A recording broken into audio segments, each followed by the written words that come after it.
Before this story takes everything from you, hit that like button, drop a comment with the word crown if you believe love can survive secrets, and subscribe to Midnight Empire Folktales, where Africa's most powerful stories live forever.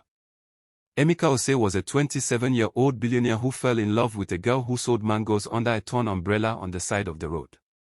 His family mocked her cracked heels and her threadbare wrapper. They laughed at the way she counted change with careless fingers. But Emeka saw something none of them could see, a soul so fierce, so untamable, it felt like standing at the edge of a waterfall. What he did not know was this: the girl he was falling in love with was not running from poverty. She was running from a throne.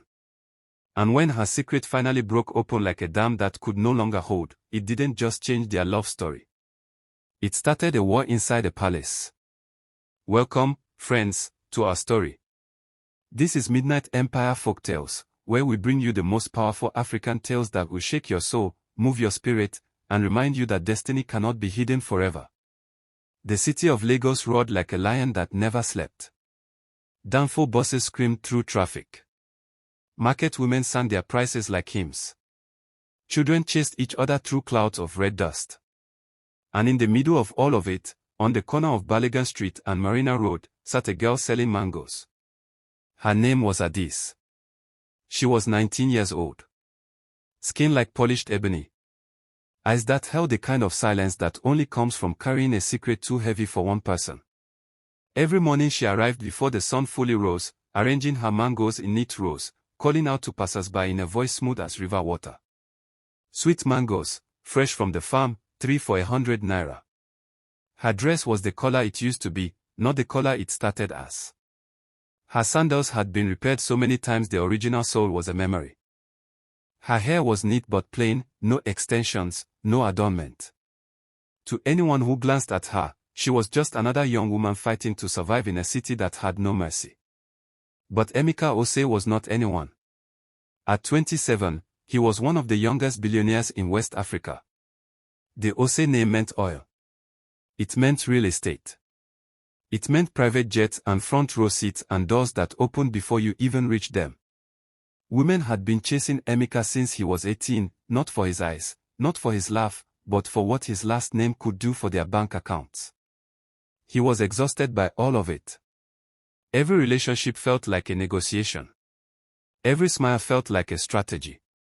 He had money, power, and a beautiful mansion in Ikoyi, and he had never felt so completely alone in his life. Then one evening, stuck in gridlock on Balogun Street, he looked out his car window and saw her. Adis was peeling a mango for a customer, patient, unhurried, like the whole city rushing around her was none of her business.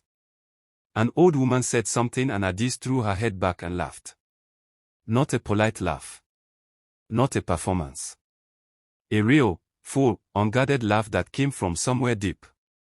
Emeka felt something crack open in his chest. It wasn't her face, though she was strikingly beautiful. It wasn't anything he could name immediately. It was simply this: she was real. In a world full of mirrors, she was a window. He rolled down his window before he could talk himself out of it. "Hey, you, the mango seller." Adis looked up. One glance at the car and her expression went from open to guarded in under a second. She had dealt with rich men before. They always wanted something that wasn't on her table. "Yes, sir," she called back, polite but distant. "Would you like mangoes?" "How much for all of them?" She blinked. "All of them. Every single one." She did the math quickly. "I have about 60 left." "That's 6,000 naira, sir." Emeka held out a 50,000 naira note. "Keep the change." "Sir, that's..." "You've been sitting in the sun since morning," he said, and something in his voice, not arrogant, not pitying, just honest, made her pause. "You deserve it. Please." Adis stared at him for a long moment. And Emeka had the strange feeling she wasn't looking at him. She was looking into him, like she was reading something written on the back of his ribs. She took the money. "Thank you," she said quietly. "I'm Emeka. I know who you are, Mr. Ose." A small, careful smile. "Everyone does." Something about the way she said it, not dazzled, not calculating, just aware, made his heart do something embarrassing. Can I see you again? Her smile faded. Mr. Ose, I don't think that's a good idea. Why not? Because, she said carefully, when words like ours collide, it's never the rich one who gets hurt. She turned back to bagging his mangoes. And Emeka sat in his car while traffic moved around him, staring at the girl who had just turned him down, a billionaire, without even blinking. He would think about that moment for weeks. He found excuses to drive past Baligan Street. He told himself he was checking on investments, monitoring the area, being a responsible businessman. He was lying to himself. Every time he saw Adiz on her stool, calling out to customers with that unhurried grace, something in him settled and stirred at the same time. His mother, Mrs. Ngozi Ose, noticed immediately. "You've been distracted," she said over dinner in their Ikoyi mansion. Smiling at nothing. Driving around like a man without a destination. Is it a woman? Maybe. Her eyes lit up. Is it the Odinaki girl? Or the Coca daughter, she studied at Oxford, very refined? It's no one you know, mother. Silence. What do you mean, no one I know? She doesn't come from money. Mrs. Ose set her fork down with the precision of someone placing a weapon. How much money? She sells mangoes. On the street. The silence that followed was so complete. Emeka could hear the ceiling fans turning.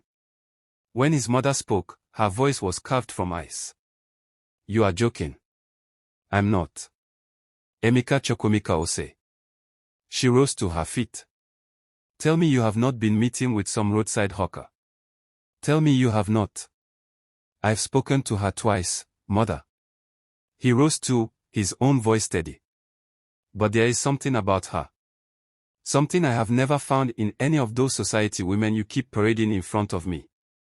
What there is, his mother said, is a clever girl who knows exactly what a billionaire looks like and exactly what face to make to reel him in. She's playing innocent, Emeka. She's playing hard to get. It's the oldest game in the world. You don't know her. I know her type. Her name is Adiz. Her type, his mother repeated, is desperate. And desperation is the most dangerous thing in the world when it comes dressed in modesty. Emeka looked at his mother and felt a distance between them that had never been there before, a gap opening like a fault line. I'm going out, he said. He drove to Baligan Street. It was evening. Most vendors had packed up. But Adiz was still there, carefully loading her unsold mangoes back into their crate, singing softly under her breath, unaware she was being watched. Emeka packed and walked to her. Working late. She looked up, startled. Then composed again, almost immediately. Mr. Ose. I didn't think I'd see you again. I told you I wanted to. And I told you it was a bad idea. Tell me why. The real reason. She was quiet for a moment. Then, because your family will never accept me. Your mother will tear me apart before I even open my mouth. Your word will swallow me whole and spit out the bones. And you, she looked at him, and something in her gaze was ancient, one smoothed by grief, you will eventually choose your word over me. They always do. You've been hurt before. I've been educated before, she said. There's a difference. Adiz. He sat down on the curb, reining his expensive trousers, not caring. I don't know what happened to you. But I know that whatever you're hiding, and you are hiding something, I am not the person who will use it against you. Something moved across her face. Fast, like a bird's shadow. Give me one chance, he said. Just one. The war in her eyes was visible, hope fighting fear, wanting fighting knowing. Finally, she exhaled. One chance, she whispered. But Emeka, when you find out the truth about who I am, and you will find out, you cannot hate me for keeping it from you. That is my condition. A chill moved through him. What kind of truth needed conditions attached? I promise, he said. She nodded. Then one chance. What followed was the strangest courtship Lagos had ever seen. Emeka took Addis to quiet restaurants with no cameras. They walked along the beach at Victoria Island after dark. They talked until their voices grew hoarse, about books and music and what it felt like to be lonely in a crowd. Emeka learned that Addis could recite Chinua Achebe from memory. That she spoke 3 languages, fluently, including French. That her hands, rough from work, moved like a dancer's when she spoke about things she loved. He also learned that every question about her past hit a wall. Where did you grow up? A village in the east. You wouldn't know it. Who are your people? My parents passed when I was small. Where do you live now? A small room. It's nothing. The war didn't make him trust her less. It made him certain that what was on the other side of it was something enormous. His mother issued an ultimatum: bring her to dinner, or end it. When Emeka asked Addis to come to the Ose mansion, she went still. Not nervous still. Terrified still. No, she said immediately. Not yet. Please, Emeka. Not yet. Why are you so afraid? Because, her voice cracked. The truth isn't just mine to tell. It's larger than me. It involves people I love. If it comes out the wrong way, the wrong people will be hurt. Then let me help you tell it. But she shook her head, tears slipping silently down her face. Not yet. Please. Just a little more time. He gave it. But that night, driving home alone, Emeka allowed himself to ask the question he'd been avoiding for weeks. What secret requires this much protection? The answer came 6 weeks later. The Ose family was hosting a gala. Politicians, diplomats, captains of industry, traditional rulers, all gathered in the grand hall of the Ose mansion, gold and laughter bouncing off the walls. Emeka moved through the crowd mechanically, his mind elsewhere. He was thinking about Addis. About her walls. About the something enormous pressing against the other side of them. Then the room went quiet. Not conversational quiet. Everyone stopped quiet. Emeka turned. A delegation had entered through the main doors, 12 people, moving like one creature. They wore wrappers of the deepest burgundy and gold. Their jewelry was not for display. It was ancestral. The guards flanking them were not ceremonial. Leading them was a woman. She was perhaps 60, but carried herself like a mountain that had watched centuries pass. Every person near her instinctively stepped back. A path formed without anyone deciding to make one. Emeka's event coordinator whispered at his elbow, "Pale, that's the Queen Mother's delegation. From Egui Uzoma's palace in Nui. The royal house of Umoji. What are they doing here?" Emeka's mother rushed forward, bowing. "Your Highness, this is an unexpected and tremendous honor." The older woman's gaze swept the room like a lighthouse beam. "Mrs. Ose. We are not here for your party. We are here because we have been searching for someone. For 7 months. And we have reason to believe she is connected to your son." All eyes found Emeka. "I don't understand," he said. "I don't know anyone from." The Queen Mother's aide stepped forward and held out a photograph. Emeka took it. The room tilted. The girl in the photograph was Addis. But not the Addis who sold mangoes with worn sandals and a faded wrapper. This Addis sat in an ornate chair wearing robes the color of deep water, traditional coral beads at her throat and wrists, her hair crowned with gold. She sat with the stillness of someone who had been raised to carry weight without showing the strain of it. And on her head, a small ceremonial coronet. "That," said the Queen Mother quietly, "is Addis Chizem Uzoma. Granddaughter of Egui Uzoma of Umoji. First in line to the throne of our kingdom." Her voice did not waver. She disappeared 7 months ago, the night before her coronation. The murmuring in the room became a roar. She was supposed to be crowned, the aide continued. Not just as a princess, as the next Egui. Our king. Our people are without a leader. The kingdom is fracturing. And she, his voice dropped, she is the only one who can hold it together. Emeka couldn't breathe. Adiz was not hiding from poverty. She was hiding from a crown. She had run from a throne, disguised herself as someone with nothing, and built a life with her own 2 hands, because she had wanted, perhaps for the first time in her life, to be chosen for herself. Not her title. Not her bloodline. Not what she represented. Just herself. And he had chosen her. Without knowing any of it. He had sat on a curb and ruined his trousers and chosen her. "Where is she?" the Queen Mother asked. Her voice was iron-wrapped in velvet. "Mr. Ose. Where is my granddaughter?" Before Emeka could answer, his mother stepped forward.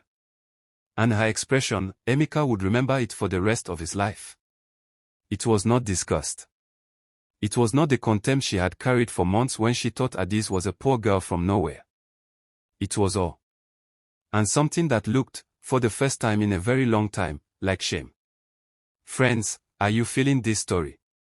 If you've ever hidden who you truly are just to be loved for you, type "I see you" in the comments right now. And if you haven't subscribed to Midnight Empire Folktales yet, what are you waiting for? This is where the real stories live. Emeka found Adiz that same night. She was sitting on the steps outside her small rented room when his car pulled up. She looked at his face and she knew. She had always known this moment would come. She had just not known if love would survive it. She stood slowly. "How long have you known?" she asked. "An hour." She closed her eyes. "And are you here to take me back to them?" "I'm here," he said, his voice steady as stone, "because I made you a promise.